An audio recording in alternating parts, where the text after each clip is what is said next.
some happy little place where, you know, someone's feeding you peeled grapes. That isn't what it is. It's more like victory on the honorable battlefield or something like that. Yeah, the perception that people have of ultimate success and ultimate happiness is, it seems motivated by what they don't have, rather than an understanding of what success and happiness really is. Their idea is that one day I'm going to go and I'm going to be in my golden years and I'm just going to be able to sit around and do nothing and tell everybody to fuck off. You won't be happy at all. I talked to one of the people that I was working with who had a vision for retirement. I said, well, what's your vision for retirement? Well, I see myself in a beach, you know, some tropical country drinking margaritas. And I thought, first, that's not a plan. That's a travel poster. It's like, okay, let's walk through this. All right, so you go down to this tropical country and you go sit on the beach and you have a margarita. It's like, okay, well, how many margaritas? Like 10? Okay, so you're gonna do that, what, you're gonna do that for 6 months? You'll be dead. Yeah, well, you'll be this like pathetic, sunburned, like... Fat. Yeah, unhappy, hungover, cirrhotic. In pain. Yeah, it's like that's your vision. Dehydrated. So how long can you have a margarita on a beach? Like maybe you can do that once every 6 months for like 10 minutes, something like that. It's not a vision. In today's video, we dive into the concept of finding happiness and success through personal responsibility and meaningful engagement. Dr. Peterson challenges common misconceptions about ultimate happiness and emphasizes the importance of taking control of your life, making a positive impact, and embracing the mundane moments that shape our existence.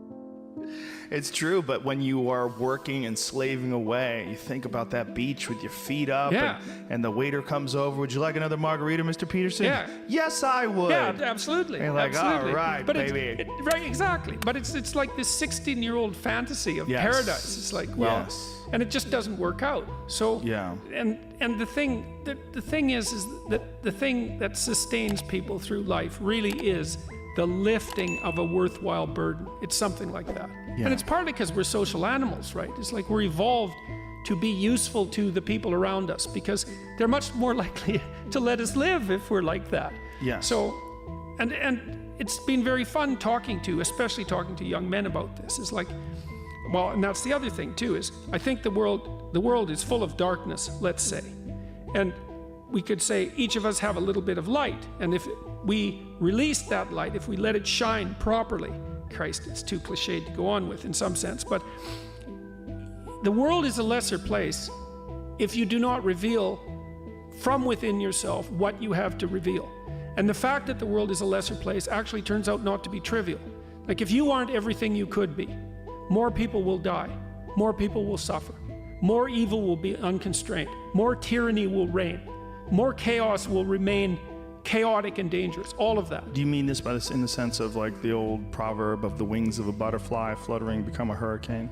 It's something similar to that, but it can even be more local. It's like your family is more messed up than it could be if you were less messed up than you are. Right. So if you just got your act together, like 10% more, your family would be 1% better. Right. It's like, well, do it. And that would ripple off into the people that they interact with. Yes, and it ripples fast. Yes. That's the other thing that's so cool, is that like people think, well, there's 7 billion of us, and each of us is just this separate dust mote, like floating in the cosmos, and what the hell difference does it make what you do anyways? It's like, that is not how we're connected. It's like, you're the center of a network, and you know way more people than this, but let's say typically, you're going to know 1,000 people in your life, well enough to have an impact on them, okay? And each of those 1,000 people is going to know 1,000 people. So you're 1 step from 1,000,000 and 2 steps from 1,000,000,000. And we are networked, technically. That's how human interactions work. And so when you do something that you shouldn't do, it's worse than you think. And when you do something that you should do, it's better than you think. And so you think, well, this is why I've been telling people, well, clean up your room. It's like, well, your room is actually networked too. It's not that easy to clean up your room, to set it. So you want your room to be set up so that when you walk in there, it tells you to be better than you generally are. It's organized, it's got direction, everything's in its place. You try to do that in a chaotic household. You know, I've watched people do this because I had students do these sorts of things as assignments. I'd say, look, pick a small moral goal, clean up your room, and just write down what happens as a consequence. So maybe these are students in a chaotic household. The whole place is a bloody mess. No one's taking any responsibility for anything. And so they decide they're going to start to clean up their room. And then the people in the household notice. Well, the first thing they do is get pissed off. It's like, who do you think you are? Like, you think you're better than us? Like, why do you think this is worthwhile? Who died and made you God? All of that. So just by trying to organize this little part of their life, they immediately run into the people whose actions they're casting in a dim light by trying to improve themselves to some degree. They might have to have like a thorough war in their household to be allowed to do something as simple as keep the room orderly. They'll find out very rapidly that A, that's way more difficult than it sounds, and B, that the consequences of it are far more far-reaching than people think. So that's quite fun. You know, because maybe part of it is that like everything around you is full of potential. Everything. Maybe more potential than you could ever possibly utilize. And so maybe all you have is this little rat hole of a room in some rundown place in the world. It's like, fix it up. There's more there than you think. See what happens if you fix it up. And you'll fix yourself up simultaneously because you'll have to get disciplined in order to fix up the room. And then you have a fixed up room and you'll be a more fixed up person. It's like, you think that nothing will happen as a consequence of that? It's like all hell will break loose as a consequence of that. It's really worth trying. It is worth trying, and it's a concept that seems alien to people. But if you think about it, it makes sense. Well, people don't take what they have right in front of them seriously enough. It's like the wasting time thing. They don't do the arithmetic. You know, and they also don't understand. They devalue what they have right in front of them. Like another client I worked with was having a hard time putting his kid to bed at night.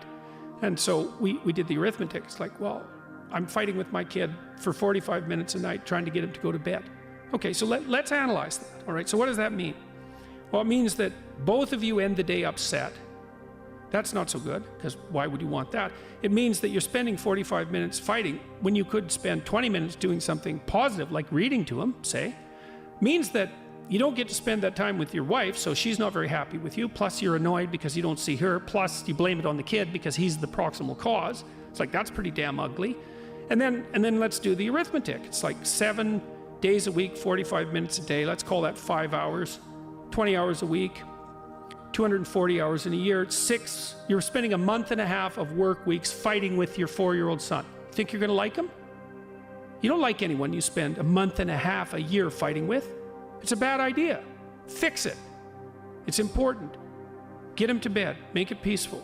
You do it like these things that repeat every single day. That's a motif in this book too. Your life isn't margaritas on a beach in Jamaica. That happens now and then. Those are exceptions. Your life is how your wife greets you at the door when you come home every day. Because that's like 10 minutes a day.